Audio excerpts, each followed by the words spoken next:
That's not bad. We don't want. Actually, that's cool. I think it's All right, cool. you like that I on there? Yeah. That's some of my reference material. It looks interesting. Yeah. It does. Okay. Yeah, All right, we'll and do the that. ladies will love it. Yeah, It may actually go off again. and that's totally okay. Don't But- even worry. Well, I must have just bumped the keyboard or something. That's all right. Well, and truth be told, I already got everything recording. We're already started. Oh, really? Yeah. Okay. So I'll do the official bit, but I like the natural thing to happen. So Yeah, let's sure. go ahead and do the cute little intro that we do. Okay. All right. All right. Ladies and gentlemen, thank you for joining us. The Treasure State Lifestyles Montana magazine, once again, always supporting Montana Lifestyles podcast. Going back a little ways and remembering sitting in a radio studio and getting to interview you for the first time, having no idea who you were, Steven Seltzer. I just absolutely love the full circle.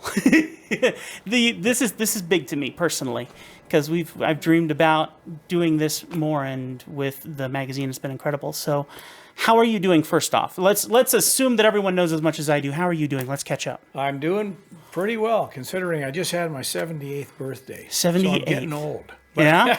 Do you feel it though?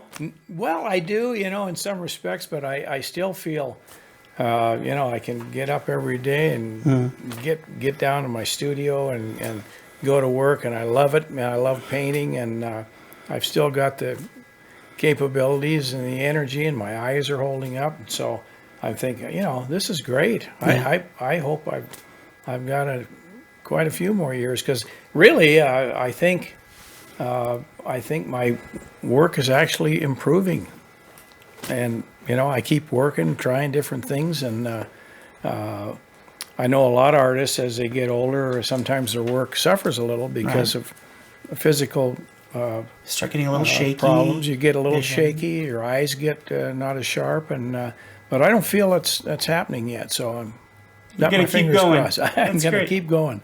Yeah, And you're working with big, beautiful paintings that have to weigh quite a bit. You got a big one right behind you here. I do. Yeah. So let me jump off on that, because now that I've triggered everyone to look behind you, what is this piece? Tell me a bit about it. Well, this is one that I like to do.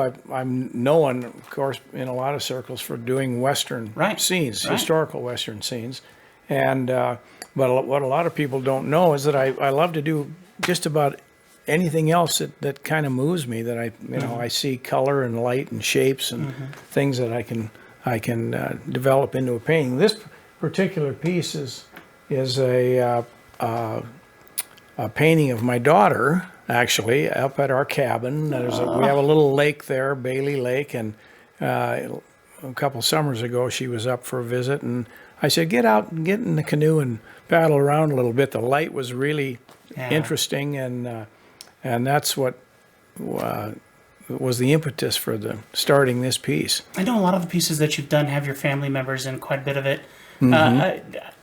Do they understand the depth and breadth of what they're actually doing for you? Well, I think so. I'm going to give them the benefit of the doubt. My daughter and my son, I have one of each, a boy and a girl. They're older now, of course. Two models, that was the plan. Two models, right. And I've used them both. I've used my daughter more because I love to do pictures of gals in various settings, that they're kind of timeless in a way. This thing could be contemporary, which it is today, but it could be also 50 years ago, or 100 years ago. Maybe the costume might be a little different, but still, it's just that idea, the big theme of a beautiful setting and a kind of a tranquil moment of introspection of a young gal just out there enjoying a beautiful day on the lake, and it just makes for good material for painting. So I know, as I look at scenes myself, I like larger scenes. I like when you look at a mountain and you can see that blue hue of the mountain in the distance as you're seeing that atmospheric compression occurring. When you're looking at a scene, whether it's your family in a canoe, or it's some of the beautiful pieces you have in your gallery in the other room, or the unfinished pieces that I'm seeing as I'm just walking in here and going, yeah, it's dang good. As you're looking at those, what is the first thing that catches your attention that goes, that's paintable?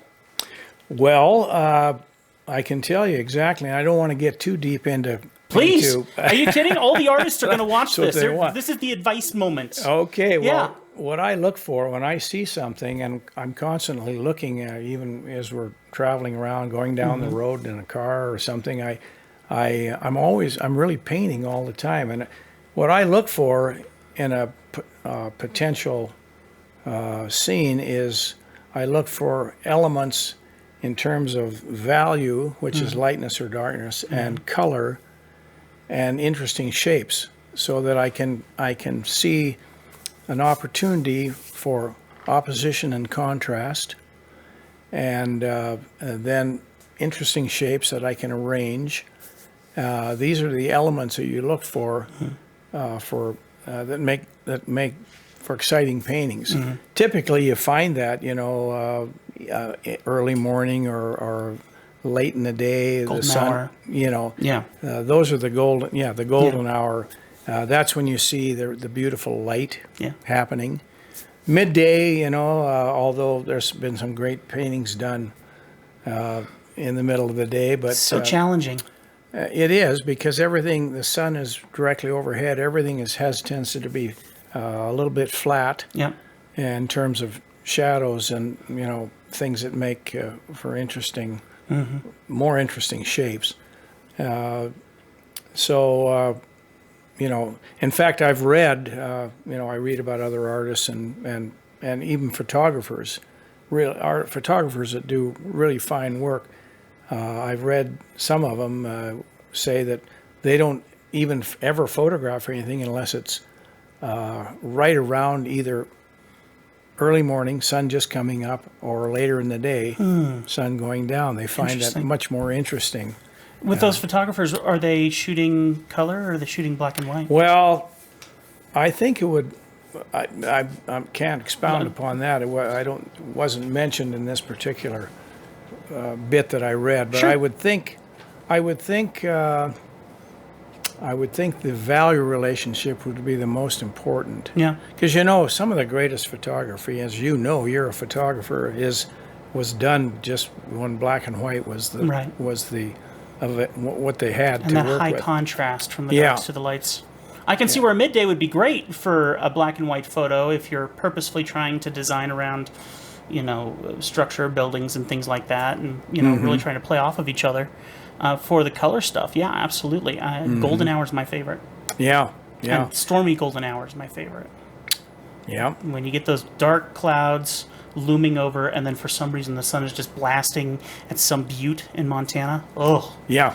Absolutely. Gorgeous. Yeah. Really, that is enthralling to see that kind of stuff happening. With what nature can do. Yeah. And it's also challenging.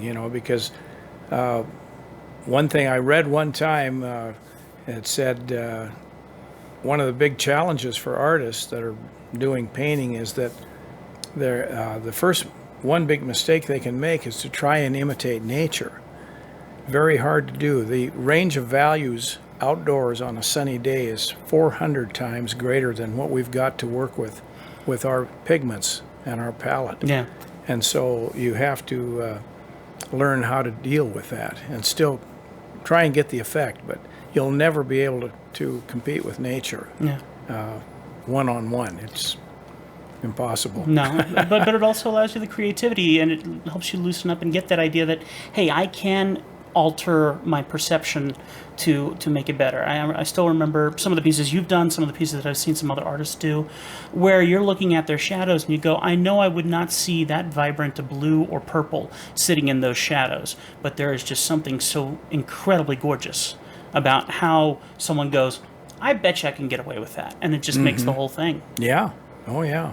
Yeah, you can push those kinds of things to actually help you create a mood that you may not have actually seen it there. For example, if you oppose complementary colors one against the other, they have a tendency to reinforce the overall product. In other words, say orange and purple, for example, which is a contrast that you see oftentimes in the fall with fall colors. the yellows and oranges in the trees, and then up against a beautiful blue sky or something, for example. It just gives even more vibrancy to those two colors, and you can actually push that a little bit more than just to enhance the effect if you really want to do that. And you being an artist for so very long, quickly, I like to assume that people know some of the information already about you, like they've connected with you personally, but let's enlighten some folks. Your heritage is huge. Your father was not as much a painter because it was through the Great Depression. He was taking care of you guys. 4 kids? 4 kids in the family, and my dad's time to be a painter. Now, he had the talent. Did he? Absolutely.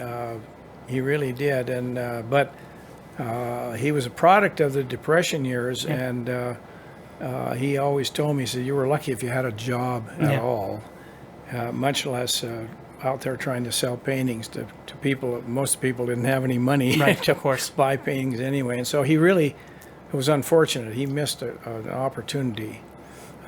He felt strongly that he had a responsibility to feed his family, and The end result being he raised an incredible artist.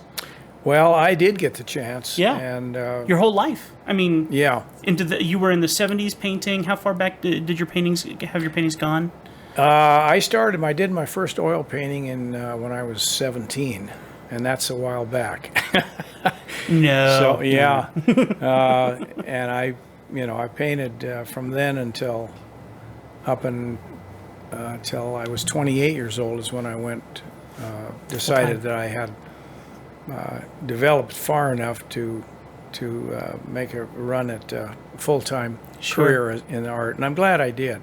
I'm glad you did too, personally. As I look back, I wouldn't recommend that going the self-taught route that I did. It's a long haul, and it's a slow process because you wind up going down many avenues and roads that become dead ends. Your grandfather had the right idea, though. Well, he was self-taught. Yeah. But he didn't really have much of an option. He arrived in Great Falls, Montana at the age of 13 when he from Denmark, from Copenhagen. And he had speaking of responsibility, it was just he and his mother immigrated here. And he had the responsibility of providing for her. Yeah. She was not in good health. And so but he had a drive. He just had that innate drive to be an artist, even at that young age. And he started working at it and continued to. But he also, because of responsibilities of providing a living, he worked as a machinist as a young man up until about 1926. For those that want to look it up, O.C. Seltzer, is that his name? O.C. Seltzer, O.C. Seltzer. So 1926, you were saying. Right, yeah. Well, 1926 was when he decided, I'm going full-time. I'm quitting my occupation as a machinist. But by then, he started getting serious about painting in 1897, when this was a very special date for him because he met Charlie Russell at that point in time. And he had, of course, knew about Russell, and they both lived in the same area. Russell was actually not living in Great Falls at the time. He was living out in Cascade. And but my grandfather was here, and of course the two of them being interested in art, and Russell by then had developed somewhat of a regional reputation. He still had, he had things to learn as an artist, but he was much more famous than my grandfather, of course, who was basically unknown at that time. And there was quite an age difference, 13 years. But anyway, they met. They became very good friends. They hit it off. They had that mutual interest in Montana and the beautiful scenery, and also the history of the West. At that time, we were just going through the big change from kind of what we think of as the Old West, the rough and tumble early Western era into a more of a modern era. Right. And they wanted to record that. Russell particularly, he yearned for, just longed for that to continue forever. But of course, And he was doing it in such amazing ways too, because yeah. he wasn't doing the photos. This guy was creating bunking Broncos and movement and style and form out of his brain in comparison. yeah. He was here, had arrived about, I don't know, 10 years earlier than even my grandfather. So he saw just a few more of the things even that hadn't totally changed yet. Right. And in terms of the Native Americans and, the cowboys and all that, he saw just a little bit more and just had that urge to, I got to get this down and record it. And that was his fondest desire, I guess. Did you ever know your grandfather? I did. He passed away in 1957. Okay. I was 13 years old at All the right, time. you and I are kind of in the same realm where we kind of know them, but not Yeah. as And personally. I as we'd remember like to. we'd go up and visit. He lived about a mile from where I grew up. And we'd go up, walk up and with my folks and, have dinner up there and help do some yard work or things like that. But by then, my grandfather was getting up in years. He was 80 when he died, and the last couple of years, he was restricted to a wheelchair. He wasn't getting around that well. He'd fallen and damaged his hip, and Yeah. he never really recovered. Yeah. And so, as I mentioned earlier, as we were visiting, his eyesight was getting bad by then, and he was still trying to paint, but they weren't quite as good as they were when he was in his prime. And he didn't really want to deal with us as young kids. And I remember going into his studio, actually it was just a room in the house. And he was working on a painting. And I stood behind him and watched a little bit, and he didn't seem like he was applying much paint. I wanted to see a little more something going on there. Well, he was doing some little detail work. And as I think back on it, he really didn't want to paint anymore once we arrived. He wanted to be with you. He wanted to visit with us Right. and not be bugged by some small kids standing behind him. So he didn't. So I never really did see him. I would have loved to. I think back on it, watch him start a painting and do some of the big lay-ins of color and watch how the drawing developed and everything. He was a wonderful draftsman. I've got many examples of his drawing, pencil drawing, and What is were you ever given any kind of a thing of his that you hold dear, any kind of, I mean, certainly you have his artwork, but is there anything like an old brush or anything of that nature that catches your attention? a few things survived. I have a little a box of his oil, little small tubes of oil paint, Winsor Newton oil, which is still made today. Yeah. And believe it or not, this oil is this is 100 years old, and it's still, I could use it if I wanted to, but it's a beautiful little case, wooden case that had an array of different colors. I've got that. He had a fancy palette it was a handheld palette that had kind of a curved linear design to it. And I've got that and some of his brushes, and I'm trying to think of what else survived. Of course, a lot of his drawings and things. But anyway, it gives you a feeling of, that here. He's still here. Yeah, he's still here. I'm touching these things. Yeah. I have these. I loaned a number of these items to the Russell Museum to include in the exhibition in the O.C. Seltzer room, Right. which is a full-time attraction at the Russell Museum. So, Man, that's wonderful. I mean, my grandfather was an artist, and so I had the opportunity to borrow a few of his books, and they're still contemporary books on like how to draw horses and things of that nature. And I remember how important those books meant to me. I never got to have them after, because I never really got to know him. He died when I was nothing. Speckle in my mother's eye, you know. So but to think about those moments when you watch history come forward. I mean, you and I, we've talked about cameras quite a bit. You have gifted me an incredibly beautiful Cambo camera that I keep in my keep on display in my studio, so I can see it and I can go, I own Steve's camera. How cool is this? And so you have this vast amount of equipment, not only that you used in the past, with incredible stories of trying to put film in the camera while people are breaking into your studio here, exactly. to things. I know you'll have to go look at some of the other content or ask for it, and we'll have to come back and get more. I'm telling you, I've learned about this guy, and I've had some great. You're missing half of the wonderful and beautiful stuff that we've had the opportunities to chat about over our time. But I just love reusing history, especially when it's gifts or uncertainties from our families. Mm-hmm. And I'm sure that there was something that your grandfather had that he had from C.M. Russell that meant the world to him, you know, in that way as well. Yeah, I'm sure he must have had too. And there weren't any items that I could actually think of that survived Yeah. their relationship. But there had to be. I know that they spent quite a bit of time together, and I think they probably maybe traded some things from time to time. My grandfather loved to do. They did drawings of each other. I have some of those. Really? That Russell did of, Oh my of my grandfather. Goodness, I'd love to see that. That is cool.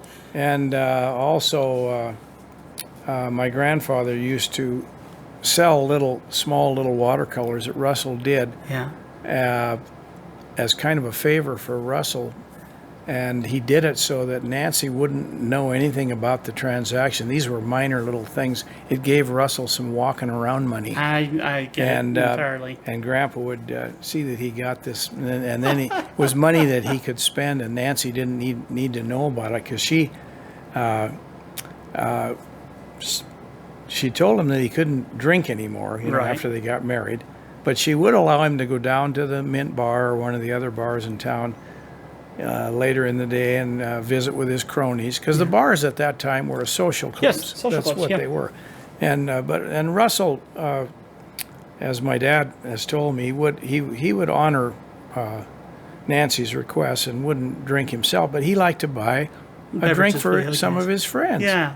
And he would be able to do this now with a little walking around money, as he called it.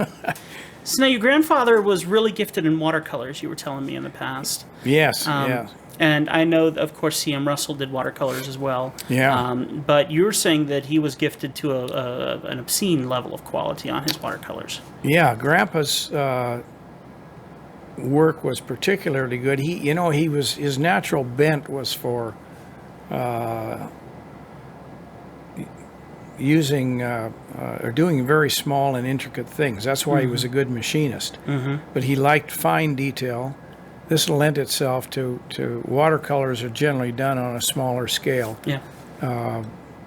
Just because of the nature of the medium. Yeah. And he really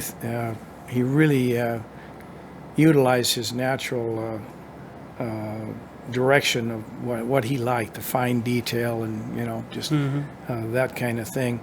Russell was also a great watercolorist, but he had a different. They didn't paint the same way, believe it or not. A lot of people think that Seltzer painted like Russell. Well, yeah, a lot of the same subject matter, of course. They visited many themes over and over together. Yeah. And put it in their pictures. So in that respect, yes. But O.C. Seltzer was I can tell instantly if I look at one of my grandfathers or one of Russell's, I would know instantly who did it. It's just so easy for me because being an artist myself and having studied both their works in depth for 60 years now, it's very easy to do. And yet, what I always say is that that's just the artist coming out in someone. I don't care who you are. If you paint long enough or create art, your style's going to become unique to yourself. You can't help it. It just is there. you know. But I mean, that's the thing I like talking about with you, because I know as a young artist myself, and as I look at a lot of other young artists, their concern is the importance of finding a niche. For what people are going to remember them for, whether it's a certain style, a certain topic, whatever the case may be. And I've seen your work go from the cowboy to the contemporary to the illustrative to the painterly dotted in approach. You have continued on this beautiful journey, like you're saying, you're learning even now at your age now, and yet people still recognize Steven Seltzer artwork. Yeah, I think that's probably true. I've tried, experimented with different techniques, painting, more loosely or interpretive, or tighter, more realistically, and they all have something that's useful. You learn something. I went through a period here a couple of years back when I was doing more of what I would call a stylized approach with harder edges, and the shapes were more defined. It Very was more embossed feeling. It was very, very exquisite.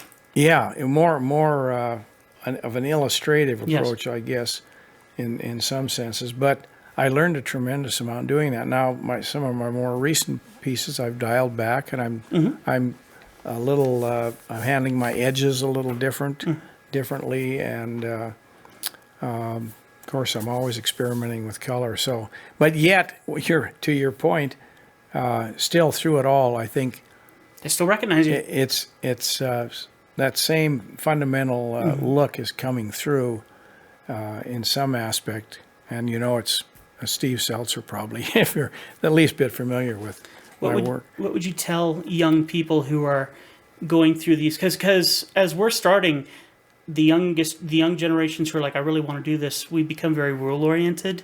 We become very direct on task, and I think we've gotten a little too tight. What would you tell someone? I would say the best thing that someone can do, and the hardest thing, and the reason it's hard is because if you enjoy some success with a certain approach, say in your technique or subject matter, and you find, I may be selling a few things, well, you're reluctant to change. Right. Because, you're on, you've got something that works. But that's also limiting and inhibiting to the experimental process, which I think is very important to do. Because you're going to learn things by doing that you won't learn if you just stick to the same tried and true formula. Right. Every time. And so I would encourage, and I know it's hard to do because particularly if you're trying to make some money and earn a living and be able to continue on with your chosen endeavor here of being an artist. But that would be my biggest encouragement, is just try and find the time to do that. It's very important. Mix it up. Yeah. What have you found recently that you've been mixing up, per se? What's the latest thing that you've been messing with? I'm kind of an artist, particularly now. Oil painting is my preferred medium right now. I've done acrylics and watercolors, and I've tried everything, but in the last 10 or 15 years, it's just been oil paint, because I think oil is a fabulous medium. It has such great potential to do to get surface quality and all the nuances and to express yourself a little more readily. It's such a wonderful medium once you get the feel of it. And I've been I'm experimenting with different ways to apply paint. It seems obvious. Well, don't you just put it on with a brush? Well, no. Not quite. There's lots of ways to use a brush. There's lots of ways to apply paint, depending on the stiffness or the how soupy it is, or all these things. And then the other tool that's fun to experiment with is a palette knife. Yeah.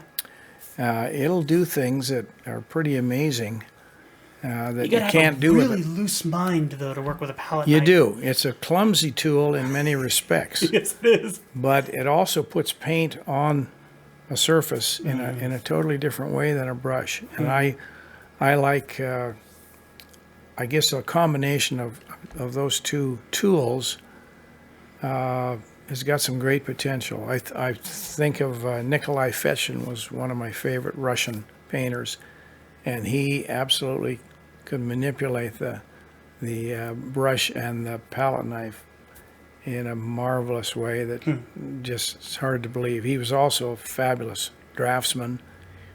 He even at one point in fact, 2 times it happened in his life, he got lead poisoning. Because back in the day when he was painting, he used lead white was the standard white. Yep. And he had a habit of I'm sure he'd wipe the paint off his palette knife, but then he would lick it. He would lick it. He'd get some I've heard of this. saliva on it to finesse a certain passage of paint, because it, like particularly in the flesh area of a face, How interesting. and it would give it a certain quality. I just put my DNA into it. That's all. And of course, you don't want to do that with the residue of lead on the palette knife, and he got lead poisoning a couple of times. And, Just comes with the job. But there's a great example. Now there are artists working today that exclusively use the palette knife, apply the paint with it totally, and that's just another technique. Some of it I really like. Some of it is not to my taste, but it just gives you an idea of the potential of these different ways you can experiment, and it's just important to do. What is to your taste? A brand new brush that you could just get fresh from the store, or a used brush that you have worn down? I like a new brush. Yeah? Yeah. They're nothing like a new. It's got the shape you want, and the bristles are responsive. And if it's a good bristle brush, particularly a good one. That's another thing I would mention. You never want to use third-rate or fourth-rate equipment in painting. Buy the best that you can buy, if possible, the best that's made. This applies to bristle brushes or red sable or whatever. That just makes a world of difference.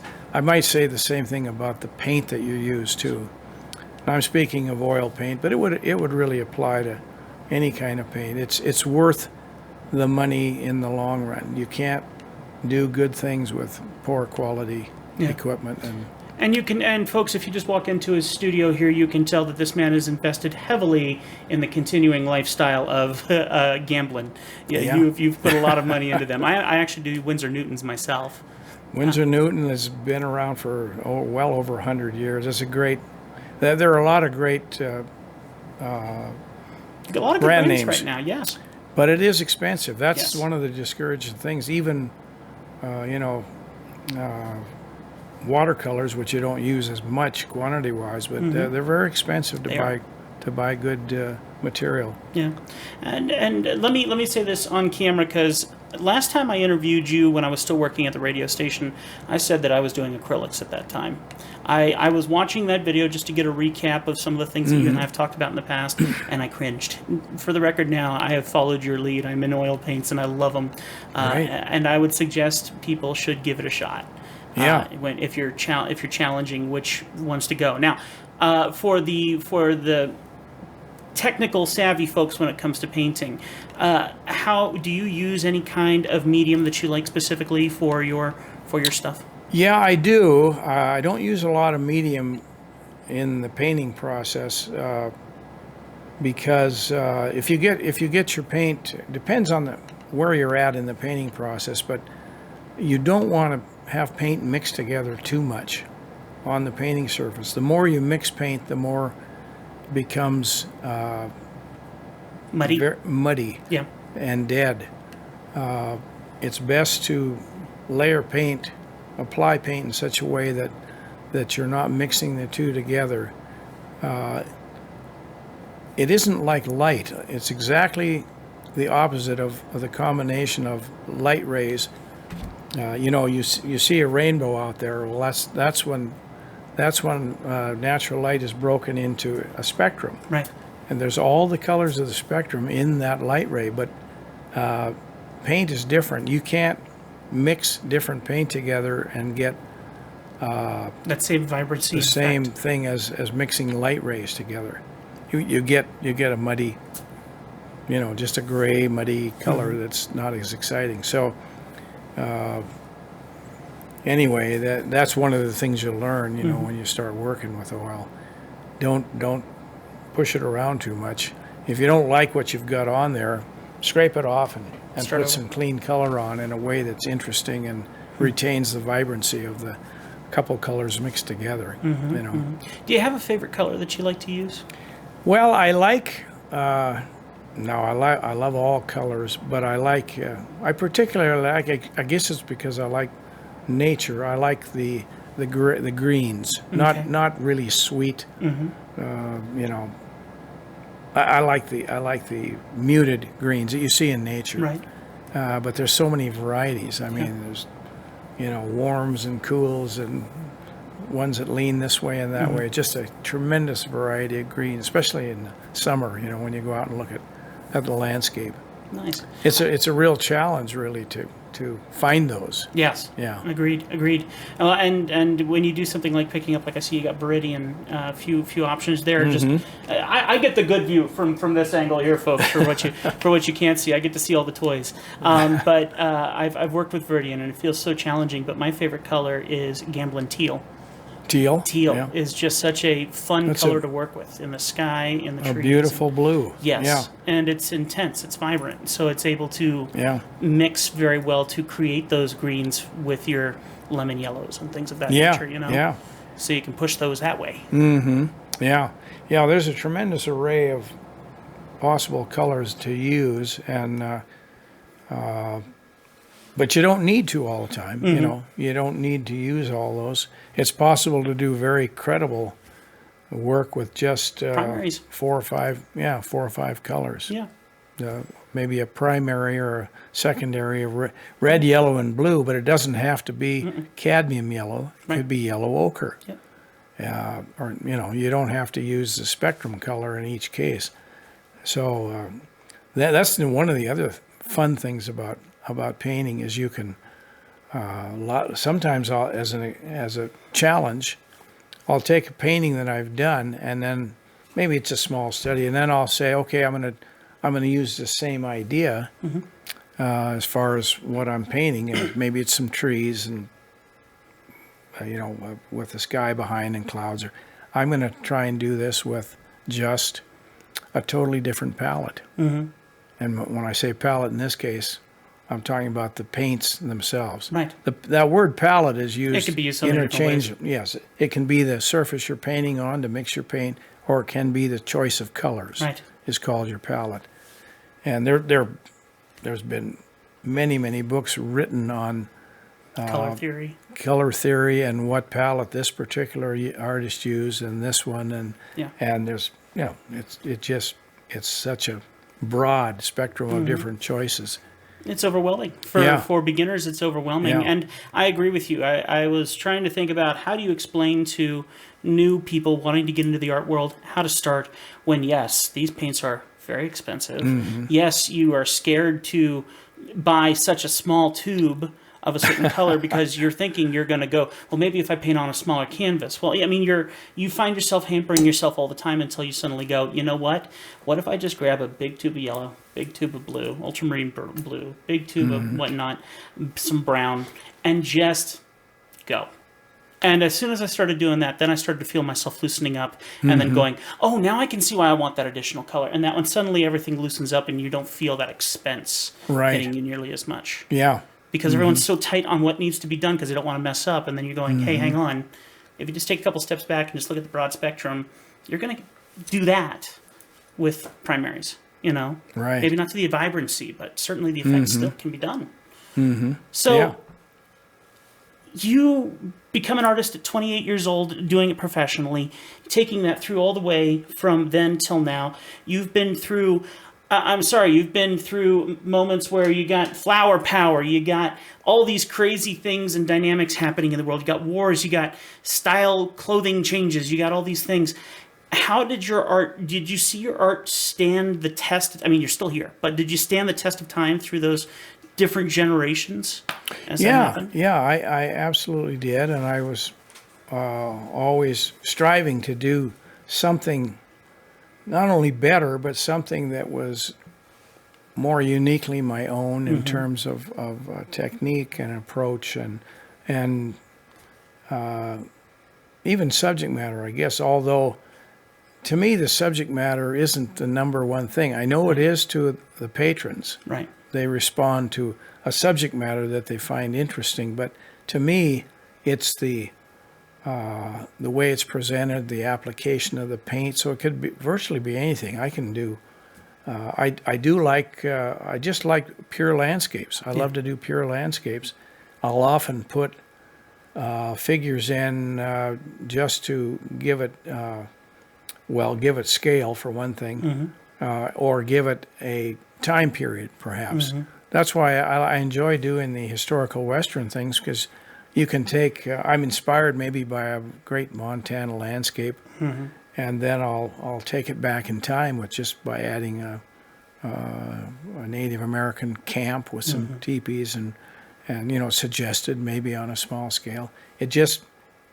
And maybe that is what attracts the people that, whereas they may not have appreciated the landscape for what it was, but this gives them an area of interest that they like, and that's fine.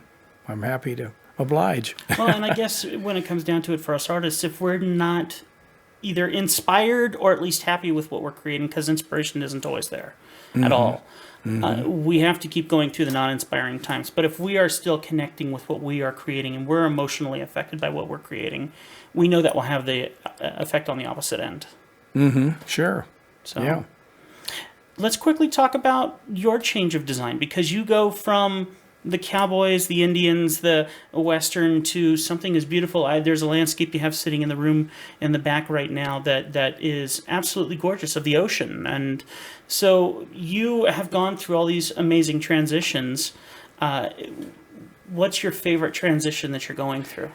I think for me now, the what I like to do more than anything is to find something that's contemporary that I can actually see today and make my own interpretation. I would, in contrast to that, the historical Western things, that isn't here anymore. Right. And I would love nothing better than to have been able to go back in time to 1850 in the Wild West and see these things and record them actually happening, but not possible. So what you do then to make up for that lack of being there is you have to reconstruct these things as you imagine they might be. And, you use various sources of reference material. You have to kind of know what things look like, but it's not a first-hand observation. So I guess what I'm getting at is I like this painting here. It's my daughter there. I'm seeing her in the setting. I can make my interpretation of what it meant to me and the light and shadows and the color, and it's just that's what I like to do. Yeah. And I find myself doing a little bit more of that sort of thing all the time. And just, pure landscapes. One thing, living in Montana, of course, there are a lot of beautiful places, but Montana is just a gold mine for all kinds of different kinds of landscape. We've got mountains, the plains, the foothills, and it's just there. It's just there, waiting for me to get out and discover it and record my feelings about it. So the painting behind you, is that a single reference photo that you took, I assume? Yeah, that is, yeah. Because then you see other artists, and like on your screen that you had here a little bit before, I see you have tons of individual references. I think of other artists, one that is not coming to mind at the moment. I wish I could remember, and as soon as I'd say his name, we'd all remember. But that they would make such a valiant effort, which I know you've done as well with your models, of taking pictures of the models, maybe not even being in the scene, but creating all the forms out of many different things and then assembling this whole thing together in a final composition. Yeah. How important is composition to you these days? Oh, absolutely. Yeah. There's nothing more important. The composition, or another word would be design. It's just the way you combine the elements that you find attractive. Whether in a landscape you've got trees and mountains and the sky and the clouds and all these elements that you can utilize, and how you put them together. What weight you give to each thing, what strikes you about that scene. You'll obviously feature something more than another thing, but the other ones are supporting characters, you might say, or supporting elements in this design. There's nothing more important. Yeah. I see so many paintings that people do that they haven't quite grasped that yet. And I'm not saying that I've got it all figured out, because it's it's a huge challenge to get it right. Right. And it doesn't always get right. I remember reading about one of the great teachers, and many years ago. I can't think of the guy's name right offhand. Don't worry, I did the But same thing a second a ago, great too. painter in his own right, but he also taught a lot. And he would often say to his students, when he was doing a critique of what they were working on, he'd say, "You've got 3 paintings here within your canvas." And he would take some various cropping mats, and he'd move it around, and he'd say, "There's your painting," and it was maybe a third the size of the original. "There's your painting. See how these elements becomes more important, and this is supporting." And he'd say, "There's your painting. You've got too much going on here.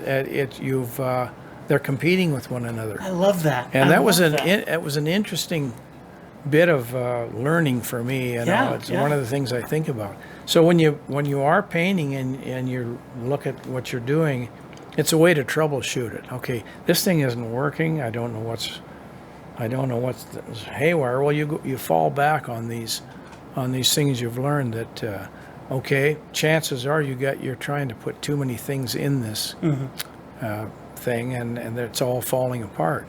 All these disparate parts are competing with one another, and you don't have the unity and of simplicity of design that you need to make it work. So that's a great lesson. I love that. I love you that. need to learn. And you never stop learning this one, because there's so many possibilities there that if you can. And I find that when I come in, I've been working on a piece. I'll have some pieces here that I've had for months or even years. They'll still be hanging around because I haven't found the solution yet. And I've had it happen on many occasions. I'll come in one day and I'll look at it and say, what if I did this, and I change this little element or this shape or color relationships, and boom, all of a sudden, there's my painting. You feel the Where click. has it been? Yeah. Why haven't I been able to realize that? But that's the, kind of an elusive quality that even for someone with all the years of experience that I have, it still has to happen. So now let me ask you a little bit about the art shows that you've been doing here in Montana for a very, very long time. Now, C.M. Russell, the Russell Museum, how long have you been involved in these shows? I've been in it from the very beginning. Okay. I was very fortunate. It was 1969 was the first one. And I was just a young married guy. And I remember, I was lucky too. I want to say that. There were only a few, I think there were maybe 20 artists in the whole show, or 25 maybe. And I have an article from the Great Falls Tribune, a very small little article on the back page, and it said there was there's going to be this. Well, no, it was after the art show got over, and it said $25,000 worth of art was sold. I look back on that now. That was the sum total of all of it. My land. And of course, it's grown now over the years, and I think it's 53 years now, if I remember rightly. And or is this 54? Anyway, And you've missed very few I've of them? missed or- none of them. None of I've been them. in every one, yeah. Which is my claim to fame, I guess, for the I Russell assume Art so. Show. But it's been a wonderful event, and it's growing. The point being, from $25,000 to millions of dollars worth of sales. Of course, inflation has something to do with that, but it just shows that it demonstrates that it's growing into something very important, and it's endured. Yeah. Over the years. I've watched many shows that tried to emulate the success of the Russell Yeah. auction, and they lasted a few years and then faded away. Are there any favorite moments from those auctions, though? Well, yeah, I can think of a number of them, lots of them. I would say, before I get into that, one Okay. of the reasons that it endured is the legacy of Charlie Russell Yes. is so important. I mean, he's unquestionably the most famous Western artist in the world. And we've got him right here in Great Falls, and the museum is a beautiful facility. Yeah.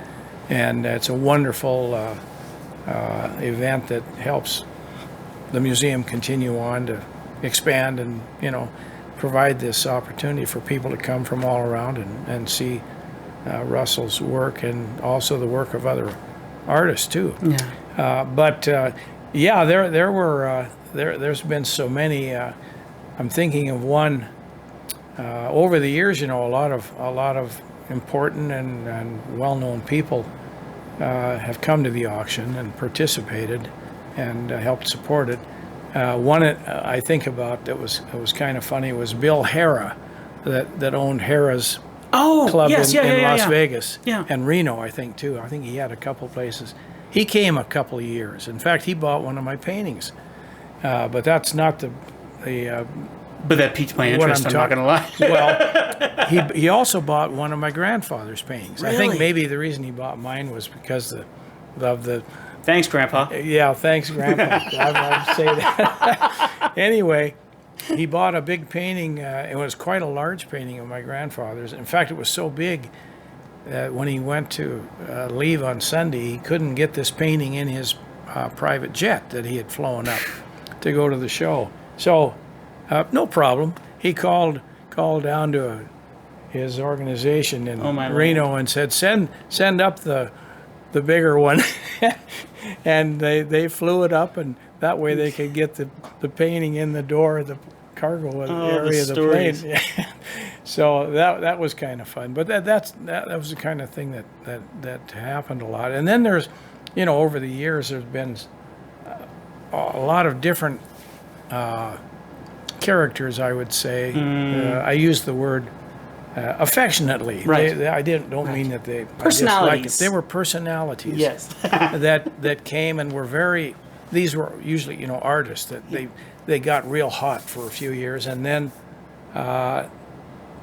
they disappeared. Whatever happened to them? They just kind of faded from the scene. So they were a flash in the pan, I guess you might say, and yet very, very popular, and they were getting big prices and enjoying 15 minutes of fame.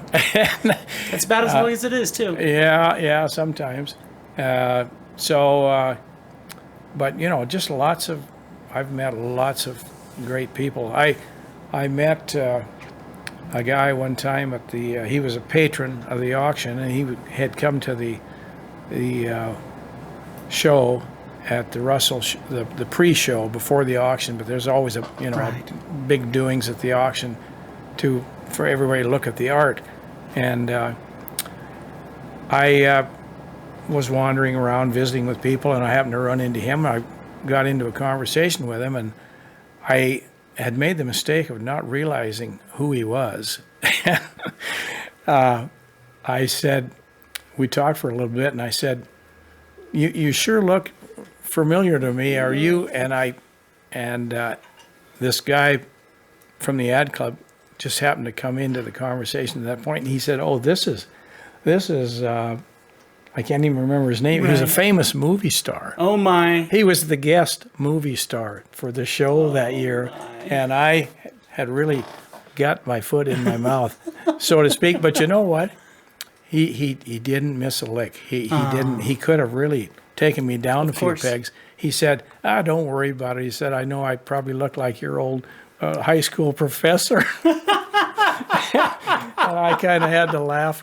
We got a good laugh out of it, but it was kind of it was really embarrassing for me that I wasn't up to speed on who this fellow was. He was a special guest, but anyway, things like that.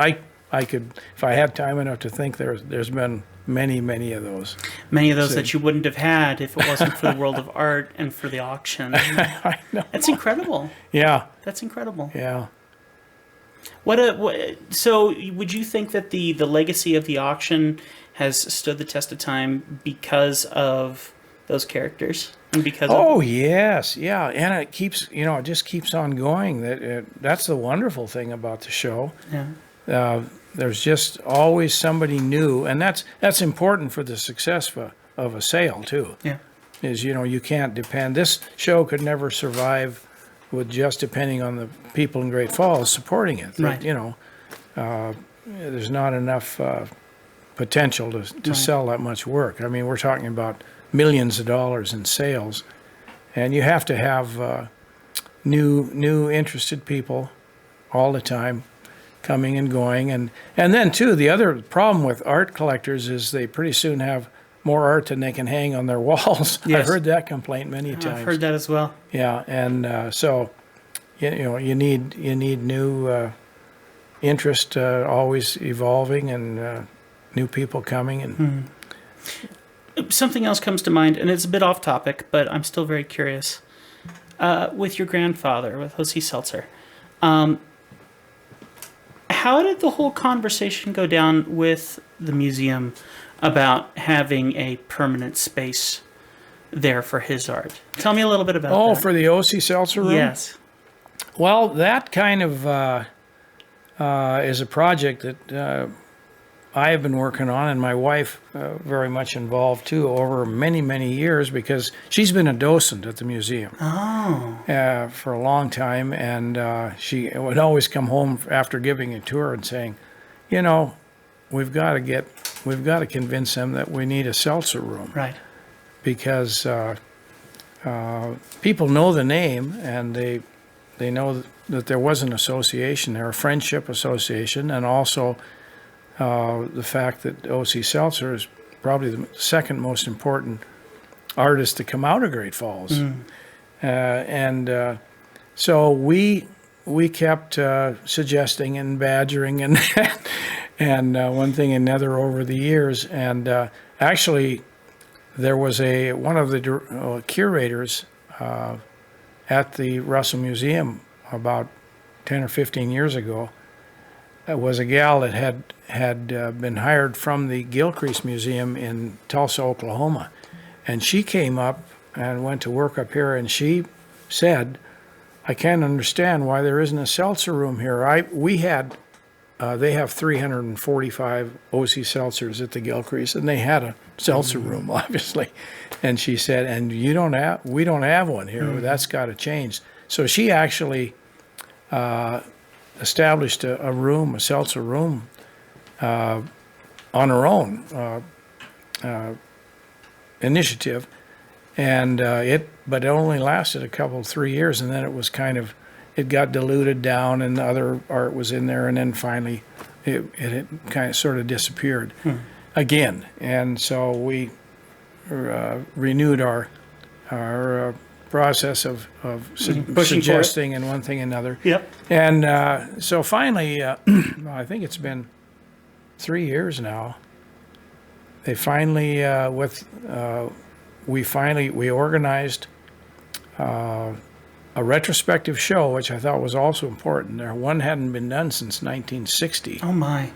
in Helena. That was in Helena, and so there was a lot of effort put forth, which I was involved in, to get a retrospective show, and then in conjunction with that, the it didn't happen right at the exact same time because Sure. of things came up and the space wasn't quite ready. But soon after after the retrospective show, we got the Seltzer room set up and going, and we're just thrilled about it. You know, particularly I am, and my wife and the rest of my family, Yeah. because we think it's important, and you know, a lot of people share that same view. Right.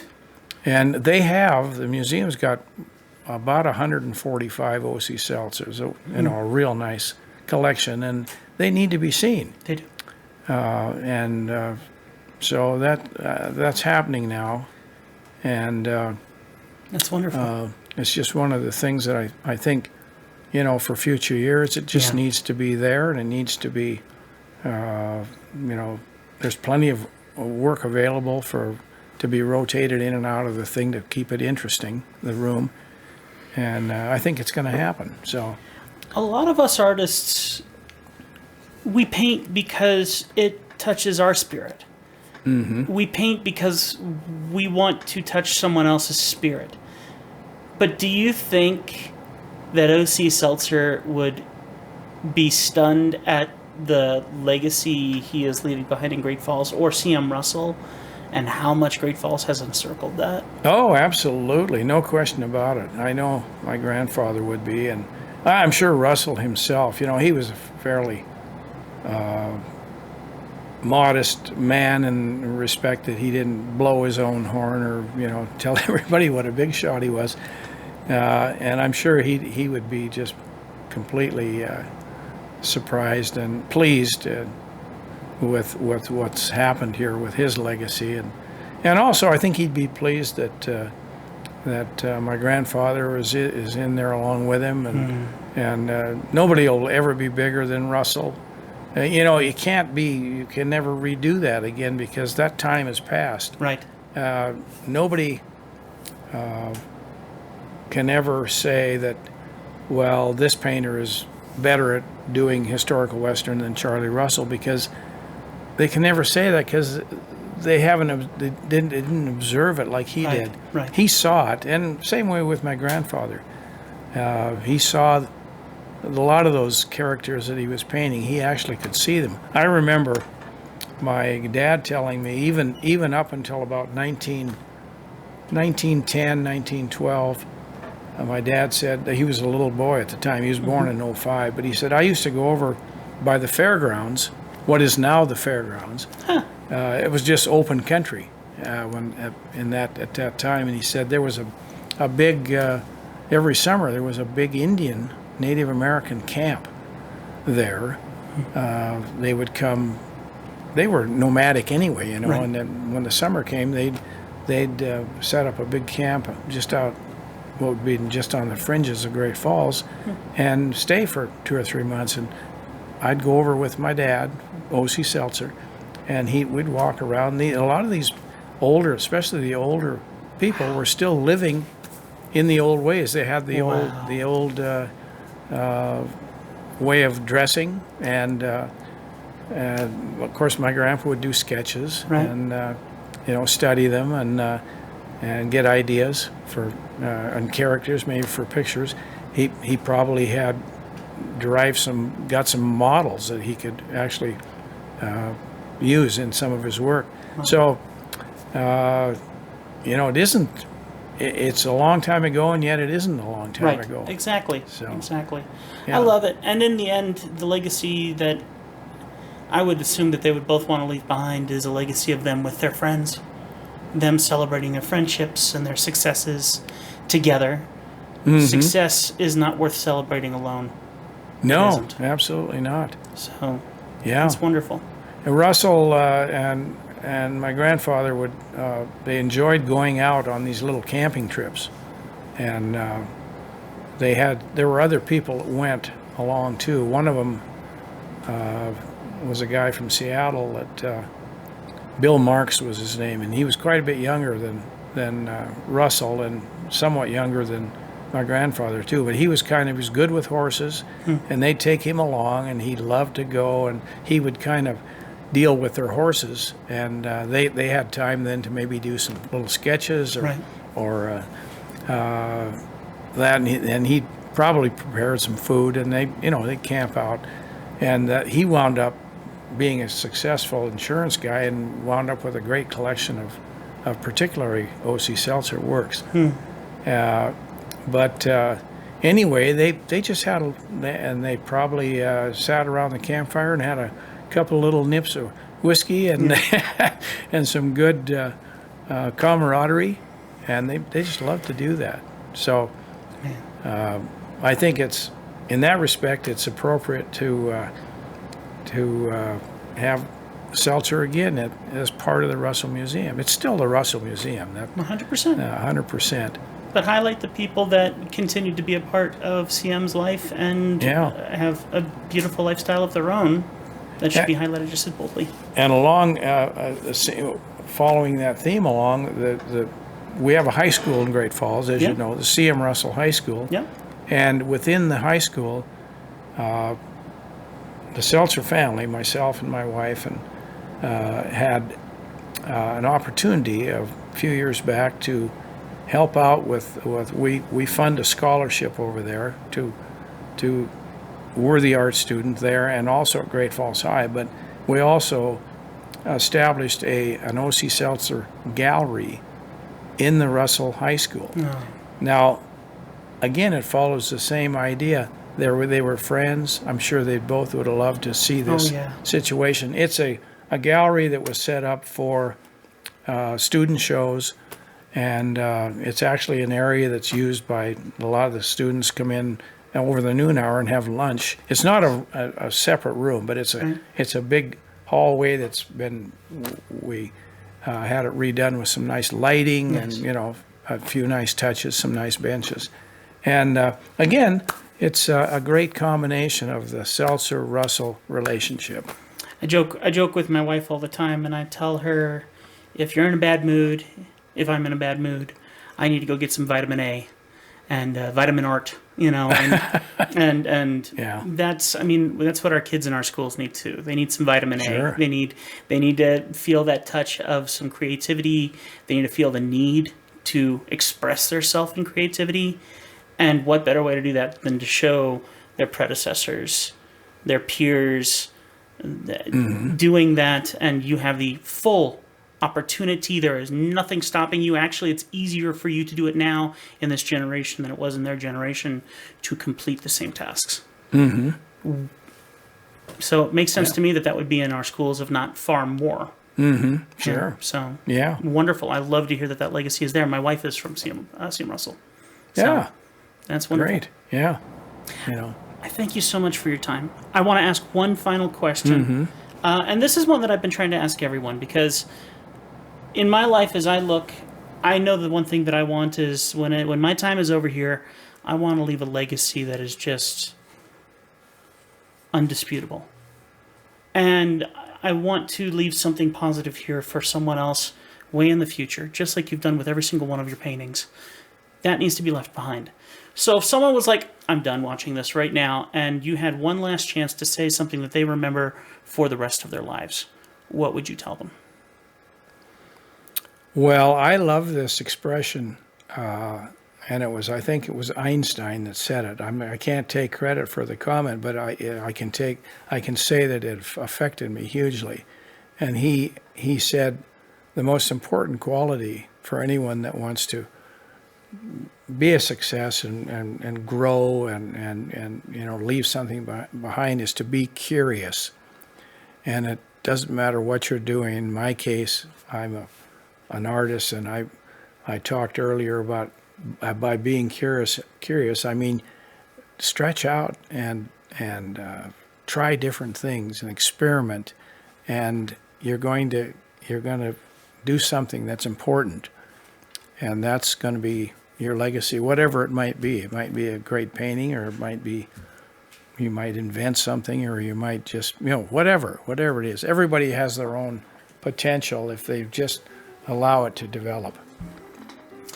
Folks, thank you so much for watching. Treasure State Lifestyles Montana magazine is the only reason why I have the honor of talking with amazing folks like Steve. And the fact of the matter is, my first meeting with Steve wouldn't have even been possible if it wasn't for Hope Good and the magazine that she has invested her life and her team into.